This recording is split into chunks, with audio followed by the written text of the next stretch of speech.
Many Ukraine supporters breathed a sigh of relief after Monday's White House meeting between Presidents Trump and Zelenskyy.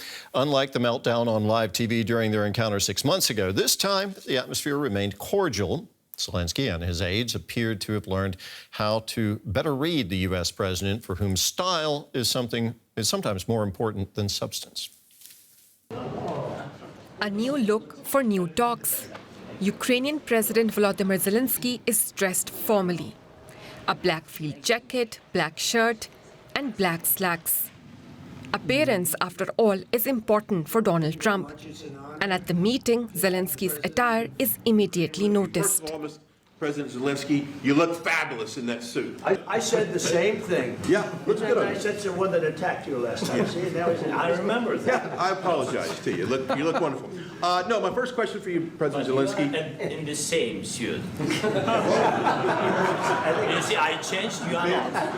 My first question for you. Brian Glenn is the same reporter who had attacked Zelensky's clothing in the famously acrimonious meeting at the White House in February.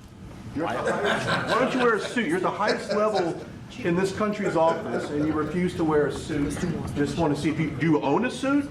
Yeah, problems. A lot of Americans have problems with you not Really? respecting the dignity of this office.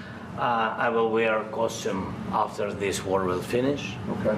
Yes, maybe one. Maybe something like this. something like Yes, yours, sir. yes. That'd be great. Maybe something better, I don't know.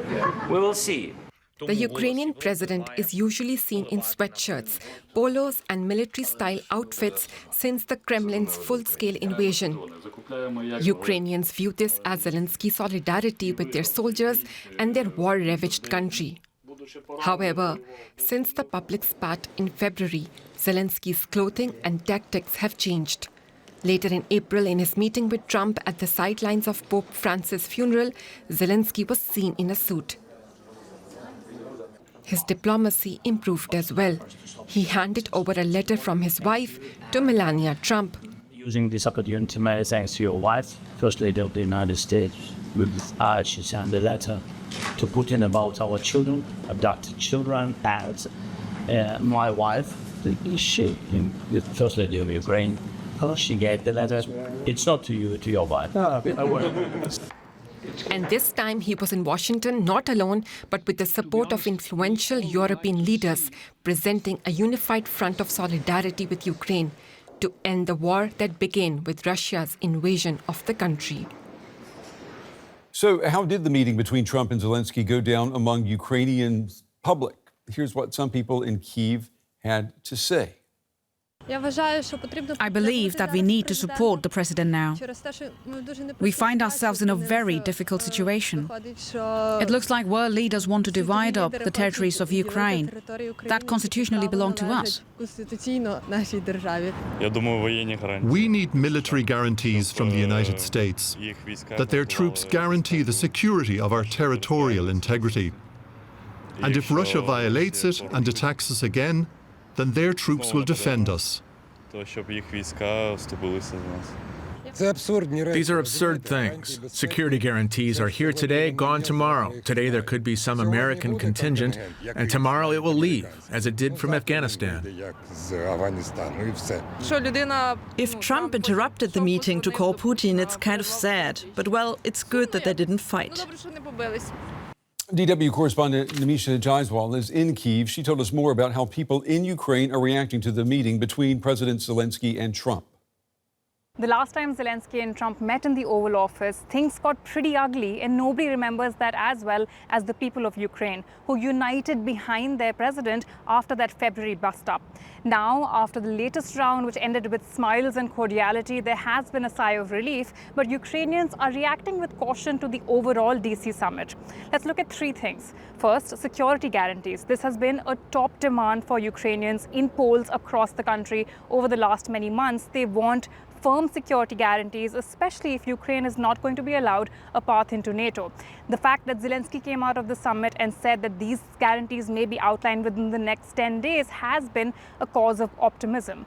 Next up, the meeting between Zelenskyy and Putin, either in a bilateral or a trilateral format. Now, nobody here trusts Putin, but they do think it's better for Zelenskyy to have a seat at the table than for Putin to have Trump here alone. And Zelenskyy has also said that this meeting is where he would discuss any territorial negotiations, which brings us to our third point, which is these concessions. Now, this topic was pretty much avoided throughout this DC summit. Macron even said that it was not widely discussed, but it does seem it'll be a very uphill battle for Zelenskyy because it is impossible for him to concede these territories legally, as he has repeatedly pointed out. It would need parliamentary backing as well as a referendum across the country that is free and fair, including in occupied territories. Now, many Ukrainians here are resigned to the freezing of the front lines and a de facto concession, but even that there is no legal precedent for. So that's a lot of things that Zelenskyy will have to figure out in the days to come, perhaps sitting opposite Putin.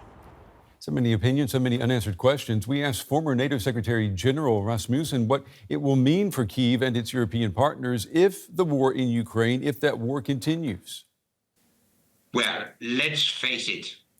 We need Ukraine as a bulwark against a still aggressive Russia.